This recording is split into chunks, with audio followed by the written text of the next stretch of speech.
Well, today marks 1 year since Russian President Vladimir Putin launched the invasion of Ukraine. The Ukrainian people have battled back to defend their homeland against the brutal attack, but they have paid a great price. Thousands of Ukrainian civilians have died in the conflict, and the invasion created the biggest wave of refugees across Europe since World War II. Today, the Ukrainian Institute of America will host a gathering to honor the loss and recognize those fighting for Ukraine's freedom. Their president, Kathy Nalibaka, joins us via Zoom. And Kathy, thanks so much for taking a few moments with us. We greatly appreciate it. Well, thank you so much for having me on the show this morning. So tell us how the Ukrainian community is holding up now that it's been 1 year and we have seen the devastation countrywide. So it is hard to believe that it's been already a year. I would say that the resolve of the community has strengthened, if anything, and we are so appreciative of the support that we're getting from all of our European neighbors and from our American friends in helping to fight this unjust and unprovoked war. Well, President Biden made a historic trip to Kyiv earlier this week. What was your reaction, and do you think it boosted the spirits of Ukrainians worldwide in any way? Oh, it absolutely did. I mean, the significance of his visit can't be overstated. It is, America is viewed as the beacon of democracy and freedom by Ukrainians, and I believe by most free-loving citizens of the world. And so it was such an important gesture on his part to, at his own personal risk, go and show the world the support that the United States is showing for Ukraine, continues to show for Ukraine, and for Zelensky and for the people of Ukraine. So it was an incredible boost, and we all really appreciated the gesture. Were you surprised when you turned your television on that morning and saw?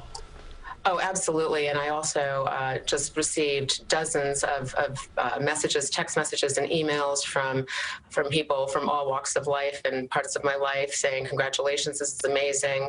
We're so proud of Biden. And of course, all of us Ukrainians are as well. Can I ask you, at the onset of the war, there was talk that Kyiv could basically fall in 96 hours, 120 hours. But here we are a year later, and you see, and I think the world has seen how determined the Ukrainian fighters are and the people of Ukraine in general. I guess, are they more determined now to defeat these Russian invaders than you feel ever before? I would say yes. I mean, I would say that the resolve was pretty strong from the beginning, but obviously, now that we're a year into it and there have been so many atrocities committed against the Ukrainian people, constant shellings, bombings, people dying, intentionally targeting civilian areas, hospitals, it's hard to sort of go back and say, oh, well, we're going to negotiate at this point. I can tell you that every single person that I've met with who's been on the front lines, who's fought, who's lost people, they are so committed to, in their own words, building a better world for their children. Every single person I speak to says it doesn't really matter what happens to me, whether I live or die, but we are all committed to building a better world for our children, which I think is an incredible example for everybody in the world. Do you see an end to this anywhere down the line, or do you think Vladimir Putin continues to wage this war against the Ukrainian people? I'm certainly no expert, but in my personal opinion, I think that he will continue, in spite of the fact that, the cracks in his foundation and in his organization in this country are showing very loud and clear to the entire world. His military is not motivated. It's weakened. They've done a great job over the years of propagating the propaganda that their strength is possibly, greater than what it actually is.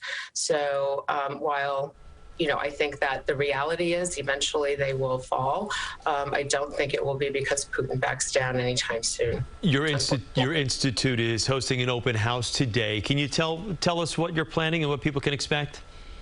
Yes, thank you. First of all, I'd like to invite everybody to join us. The Ukrainian Institute is located on 79th and 5th. We will be open to the public from 12 to 6 today. We have a number of installations, art installations, music, all sorts of exhibits, videos. We have a room that is a tribute to fallen artists.